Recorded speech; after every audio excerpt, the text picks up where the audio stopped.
Olá, pessoal! Estamos hoje com mais uma Química Descomplicada com o professor Glauber Luiz. E hoje nós vamos tratar de um assunto bastante interessante. Então vamos lá. Muito bem, pessoal. Vamos hoje então falar sobre pilhas e baterias. Este é o conteúdo a qual será tratado no assunto de hoje. Então vamos lá então com esse conteúdo. Muito bem. Tá aí então alguns equipamentos a qual fazem parte do nosso cotidiano. E esses instrumentos, pessoal, esses equipamentos, eles requerem de algo para que então possam funcionar. E o que seria isso? A energia elétrica, exatamente. A energia elétrica é uma fonte, né, de energia a qual qualquer equipamento necessita para o seu funcionamento, como uma geladeira, um micro-ondas, uma televisão, tá? E uma máquina de lavar. Muito bem, vamos então continuar sobre isso, falar sobre isso. Vamos lá. Muito bem, para que isto seja possível, necessitamos de quê? Energia elétrica. Para que então ocorra, né, os equipamentos venham funcionar, requer de energia elétrica. E agora, o que é energia elétrica? Vamos entender então sobre isso. A energia elétrica é uma forma de energia baseada na geração de diferença de potencial elétrico entre dois pontos que permitem estabelecer uma corrente elétrica entre ambos. Tá aí então de onde essa energia elétrica vem. Daqui então algumas fontes possíveis de produção de energia elétrica. A primeira se trata nada mais do que da hidroelétrica, energia provida por meio da água, da força d'água. Outra é a energia provida por meio do que? Da luz, do sol, tá? E a outra fonte é a luz, o quê? Produzida por meio, ou melhor, a energia produzida por meio da energia eólica, pelo vento. E a quarta, temos aqui as usinas. Podemos ter as usinas carvoeiras, né, por meio do carvão, para a produção de energia, ou também podemos ter as usinas radioativas, a qual fazem uso de elementos radioativos sob controle para a produção de energia. Muitos países lá fora, né, como por exemplo a Alemanha, fazem uso da energia de elementos radioativos para então abastecer as suas cidades. E por último, podemos ver aí, tá bom? As baterias. As baterias são as fontes básicas para o fornecimento de energia para os aparelhos, para os equipamentos. Muito bem. Nós temos aqui que a química contribui com alguns fenômenos relacionados com a energia elétrica. O primeiro são as reações químicas produzidas, né, produzindo corrente elétrica. Como, por exemplo, podemos ver aí pilhas e baterias, tá? Nós temos então que dentro desses materiais, dentro das pilhas e das baterias, possuem compostos químicos, a qual são responsáveis pela produção da corrente elétrica. E segundo, temos a corrente elétrica produzindo reação química. É uma segunda forma, a qual então nós temos já o contrário, onde então aí a corrente elétrica ela é uma das produtoras aqui, então condutoras das reações químicas. Vamos então entender também algo sobre a história, a qual podemos trazer sobre a energia elétrica. E, em primeiro lugar, vamos buscar lá na história antiga, onde então temos Tales de Mileto, tá? Tales de Mileto fez um experimento basicamente aí simples, tá bom? Ao esfregar âmbar na pele de carneiro, observou que pedaços de palha eram atraídos pelo âmbar.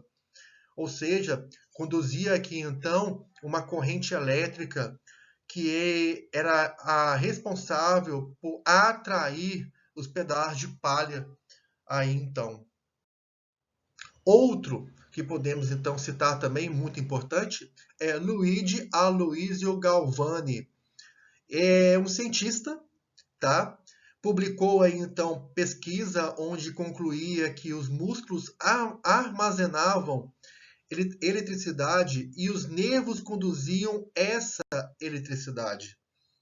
Então nós temos aqui a eletricidade, né, sendo constituída e conduzida pelo corpo humano, por meio de músculos, pelo músculo humano.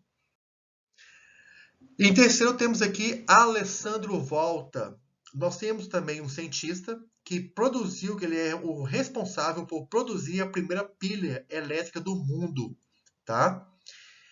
Ela era composta de uma série de discos de prata e zinco, colocados em pares e intercalados, com folhas de papelão saturadas em água e sal. Nós temos aqui, pessoal, que a relação entre as reações químicas e a corrente elétrica é estudada por um ramo da química chamado o quê? Eletroquímica, tá? Quando uma corrente elétrica provoca uma reação química, teremos aí então a chamada eletrólise, tá? Então aqui, ó, a corrente elétrica provocando uma reação química. Então nós temos aqui a eletrólise, certinho? Vamos então, nesse momento, compreender sobre a pilha de Daniel, que é a principal pilha a qual se faz estudo hoje em dia. Muito bem. Vamos então ver que esta pilha baseia-se na seguinte reação. Nessa reação a qual nós temos aqui, onde nós temos o zinco neutro reagindo com o sulfato de cobre, formando o cobre neutro mais sulfato de zinco. Só que na sua forma iônica, temos a seguinte situação. Nós temos que os dois pares de elétrons do zinco, eles são transferidos, tá? Para o cobre 2+, para o cobre ionizado. Esse cobre, então, ao receber esses elétrons, tá? Formará, então, no produto o cobre neutro e o zinco 2+. O zinco, ao perder os dois elétrons, ele fica eletricamente positivo. Ele fica eletricamente positivo.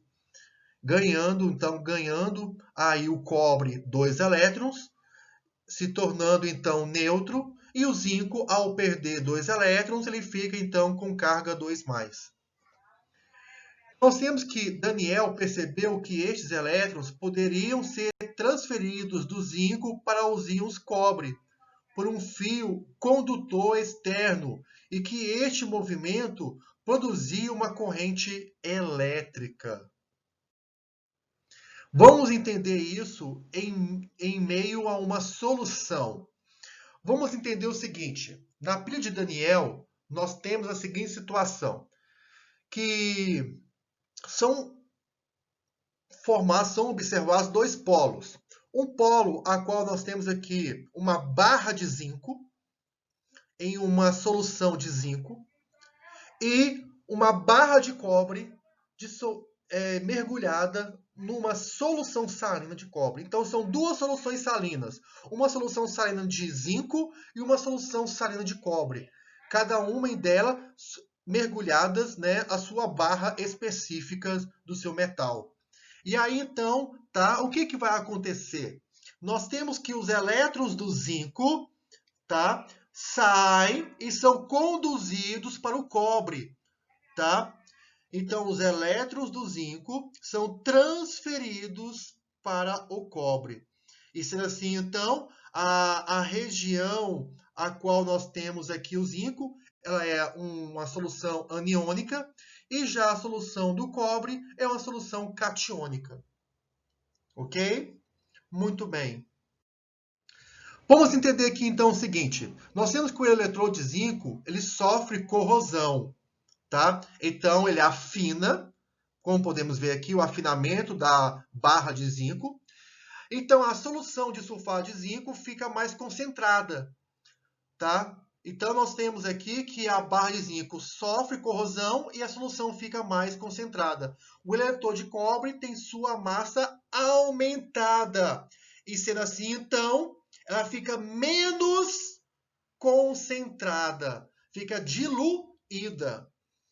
Então, nós temos aqui os elétrons, né, da barra de zinco são transferidos para o cobre, atraindo, então, aqui o cobre da solução para a barra, fazendo, então, que ela seja afixada pelos elementos cobres.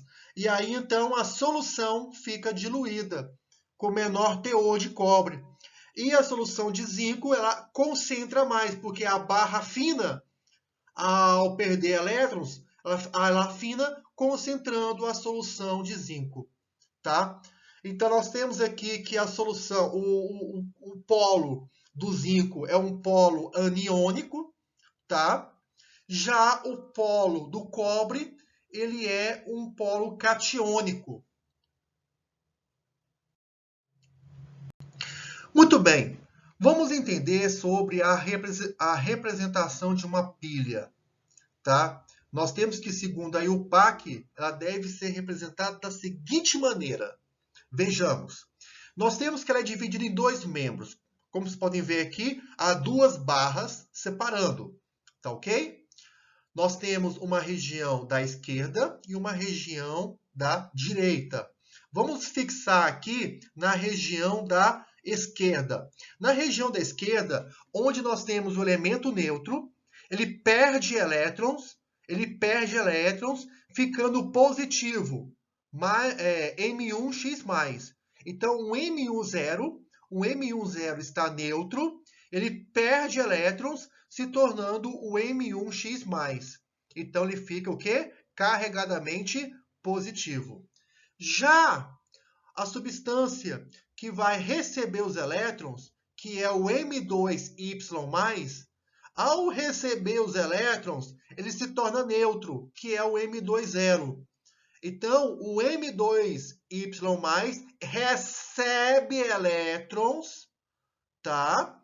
Recebe elétrons, se tornando o M20, que é a forma neutra, tá? Estável. Então, nós temos que o primeiro membro nada mais é que um polo negativo, tá? Que está sofrendo oxidação, sendo considerado um ânodo. Já o segundo membro, ele é considerado um polo positivo, a qual está sofrendo redução e é considerado um cátodo. E aí, então, temos que para a pilha de Daniel, nós temos então que o zinco, que está no estado neutro, perde elétrons, se tornando Zn2+. A sua forma aqui, então, com carga positiva.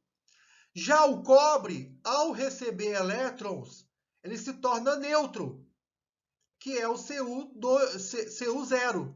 Então, Cu2+, recebe elétrons, se tornando Cu0. Então, o primeiro membro do zinco, ele é um polo negativo, que está sofrendo oxidação e é considerado um ânodo. Já a região do cobre, o polo é positivo, que está sofrendo redução e é considerado um cátodo. Tá aí, pessoal, o primeiro exercício que deixo para vocês, para que então vocês possam treinar aí, tá, os seus estudos.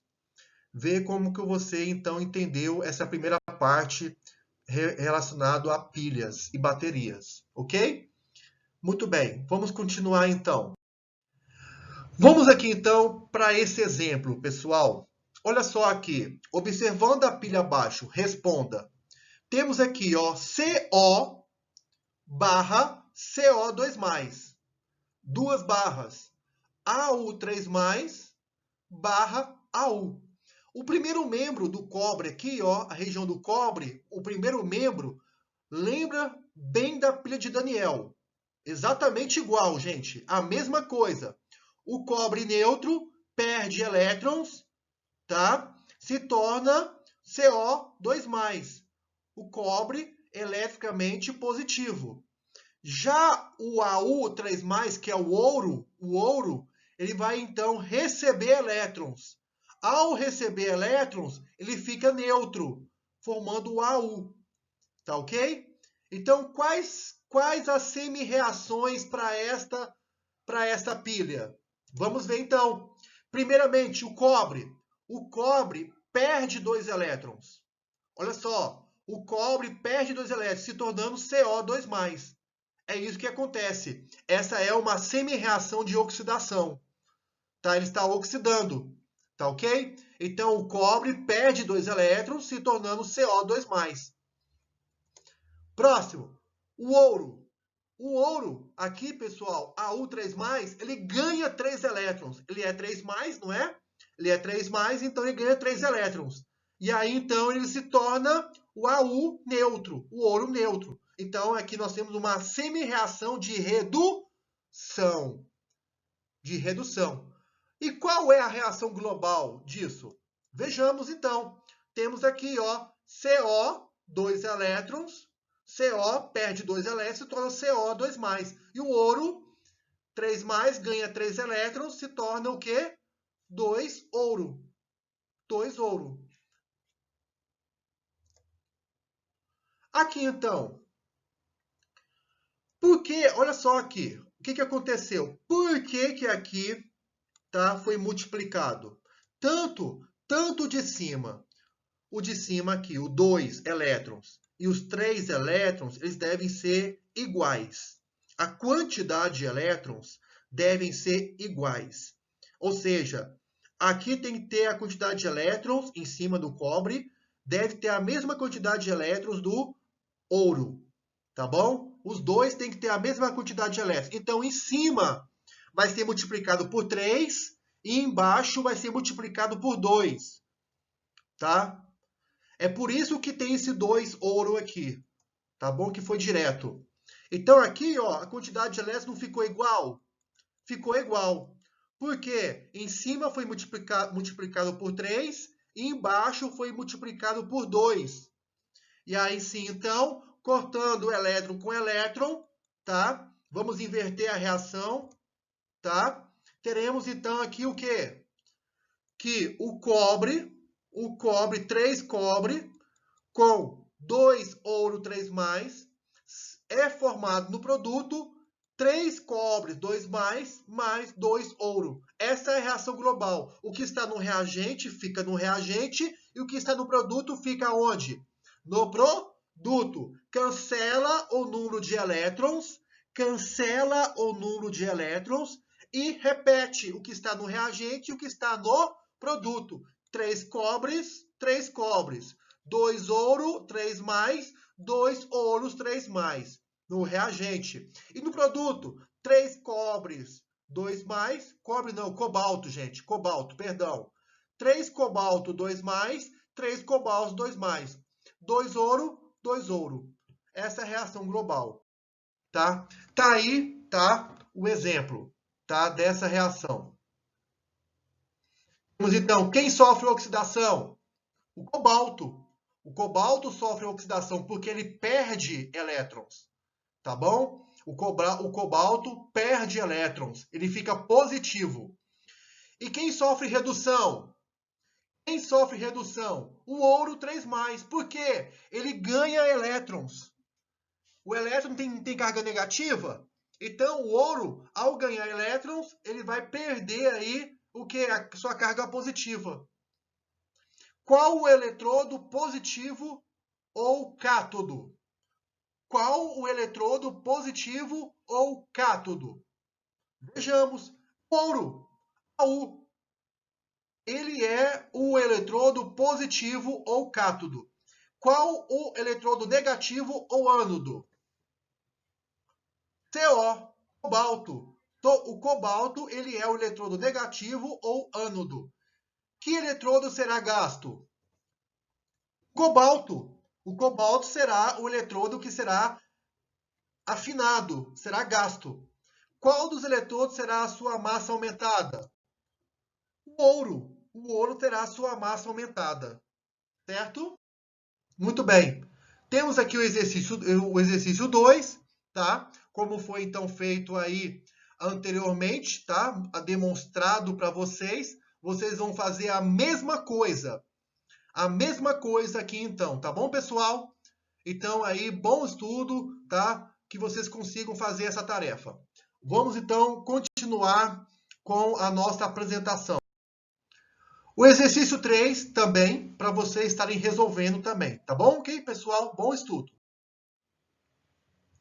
Os metais que fazem parte de uma reação de oxirredução têm uma tendência a ceder o quê? Ou receber elétrons. Então, os metais que fazem parte de uma reação de oxirredução têm uma tendência a ceder ou receber elétrons.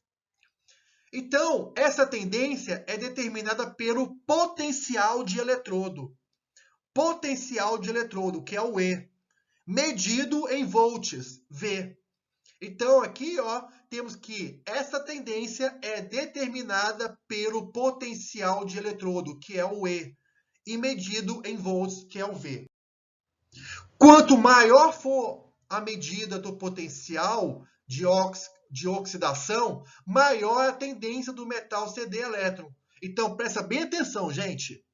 Quanto maior for a medida do potencial de oxidação, maior é a tendência do metal ceder elétrons. E quanto maior for a medida do potencial de redução, maior é a tendência do metal ganhar elétrons. Quanto maior for a medida do potencial, maior for a medida do potencial de redução, maior é a tendência do metal ganhar elétrons. Então, aqui, este potencial em geral é medido a 1 atm, 25 graus Celsius e solução de 1 mol por litro. É estabelecido pela IUPAC. Tá? Sendo assim, então, nessas condições, chamado de potencial normal de eletrodo. Então, nessas condições, é chamado de potencial normal de eletrodo.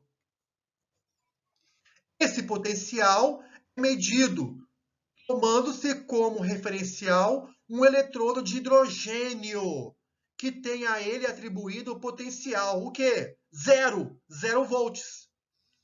O seu potencial é igual a 0 volts.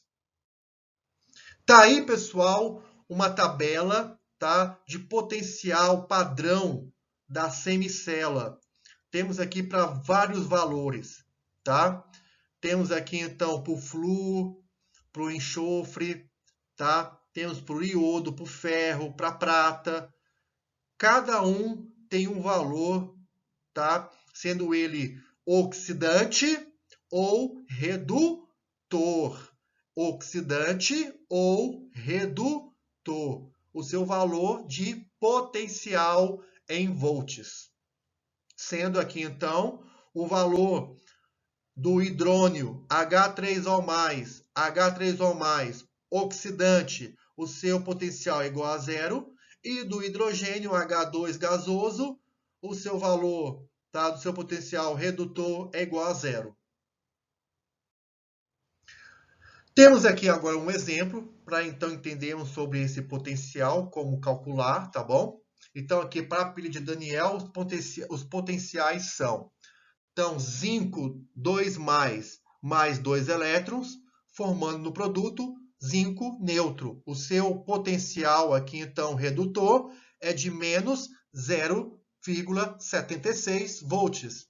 Já o cobre 2+, ao ganhar 2 elétrons, ele se torna um cobre neutro. E o seu potencial de redução é igual a mais 0,34 volts. Muito bem. Como o cobre tem um maior potencial normal de redução, tá? O cobre, o seu potencial normal de redução, ele é maior, tá? Ele vai ganhar elétrons. Então, o seu potencial ele é maior. Então, ele ganha elétrons. sofrendo o quê? Redução.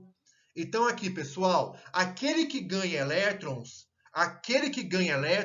é aquele que está reduzindo, tá bom? O elétron não tem carga negativa, então ele reduz, ele sofre redução. E o zinco vai perder elétrons, sofrendo o quê? Oxidação. Quem perde elétrons sofre oxidação. Sendo assim, então, o cobre ele é mantido, porque o seu potencial é maior. O seu potencial é maior, ele é mantido, tá bom? Ele é, então, mantido, então ele é repetido, como podemos ver aqui. Cobre 2+, mais 2 elétrons, formando o cobre neutro no produto. E o zinco é invertido. O zinco ele é invertido, porque o seu potencial é menor. E sendo assim, então, zinco, tá? Se torna, no produto, Zn2+, mais 2 elétrons. O que vai acontecer, então? O seu potencial, que antes era negativo, agora é o quê? Positivo. E o seu potencial é o potencial de oxidação. Por quê? Porque ele está perdendo elétrons. Ao perder elétrons, ele oxida. Tá ok? Então, ele oxida. Então, aqui, inverteu a reação, mudou o potencial. Antes era redução, se torna oxidação. Antes era negativo, se torna positivo. Ok, pessoal? Continuando. E o que vai acontecer aqui agora? Os dois elétrons são iguais, não são? A quantidade? 2, 2. Se são iguais, eles são cancelados. Reagente e produto. Reagente e produto. Eles são cancelados. E o que sobrou na reação? O que está no reagente fica no reagente. O que está no produto fica no produto. Então, cobre 2+, fica no reagente. E o zinco neutro fica no reagente.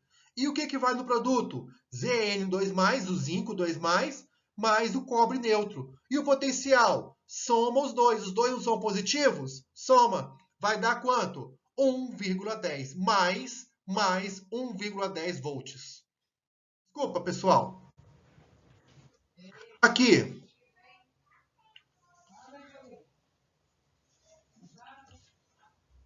O que vai ficar então aqui? 2Ag+, tá? Mais SN. No produto, SN2+, mais 2Ag. E o seu potencial, tá? O potencial global, a variação do potencial vai ser 1,74. Ele é somado. Ele é somado para, então, chegar a esse valor. A letra certa é a letra E. A letra D é errada, tá bom, pessoal? É a letra E. A resposta é a letra E. Muito bem. Aí o exercício, igual foi feito anteriormente, tá? Para vocês treinarem. Lembrando, aqui vai ter que multiplicar. O de cima vai ter que multiplicar por 3 e o de baixo vai ter que multiplicar por 2. Tá bom? Para que o número de elétrons fique o quê? Iguais. Ok, pessoal? Em cima multiplica por 3 e embaixo multiplica por 2. Certo? Bem. Então, o que você faz com as suas pilhas usadas, pessoal? Vocês descartam elas na lixeira normal de uso comum? Ou tem uma lixeira, um local específico para baterias? Isso é muito importante, tá? Porque nós temos que as baterias possuem produtos químicos. E esses produtos químicos indo para os lixões causa uma destruição enorme ao meio ambiente, tá? Porque ao sofrer deterioração ao longo do tempo lá no lixão, elas vão eliminar substâncias, tá, no solo. E essas substâncias vão contaminar o solo e provavelmente o lençol freático. Então, é preciso muito cuidado em relação. Se você descarta materiais desse tipo no lixo comum, esse tipo aqui, ó, pessoal, de restos de computadores, de equipamentos, tá? Coloca a própria saúde e a de outras pessoas em risco, com a contaminação do solo e das águas com metais pesados. Esses restos de equipamentos, eles são ricos em metais pesados, tá? E esses metais pesados, quando contaminam o solo e contaminam a água, podem chegar a nós seres humanos, trazendo sérias doenças. Tá aí o símbolo, recicle, tá bom? Faça a reciclagem das pilhas, isso é muito importante, tá? Os fabricantes e os importadores são os responsáveis pela reutilização, reciclagem, tratamento ou disposição final do produto. Isso é importante, tá ok, pessoal? Procure saber mais sobre o quê? Por que reciclar pilhas e baterias? Por que é importante reciclar pilhas e baterias? Riscos ao meio ambiente e à saúde dos constituintes de uma pilha. Pesquise sobre isso. Dê uma olhada. Abranja aí, então, o seu leque de conhecimento. Dicas sobre o uso correto de pilhas e baterias. Tá? Tem como você fazer o uso correto? Sim. Tá? Sempre, tá? Por exemplo, tá? Em brinquedos, às vezes até mesmo utensílios de eletrônica, de informática, é importante que muitas vezes, né, quando o equipamento não está em uso, retire a pilha e guarde, não deixe ela no equipamento, tá? Além de estragar, deteriorar o equipamento, né, você pode estar ali desgastando, né, consumindo a sua pilha mais rapidamente. Então, usou, tá? Não vai usar mais, vai dar um descanso. Então, guarde, tira a pilha e guarde, tá bom? E quando você for reutilizar novamente, coloque. Não deixe no equipamento, tá ok, pessoal? Então é isso, tá? Um imenso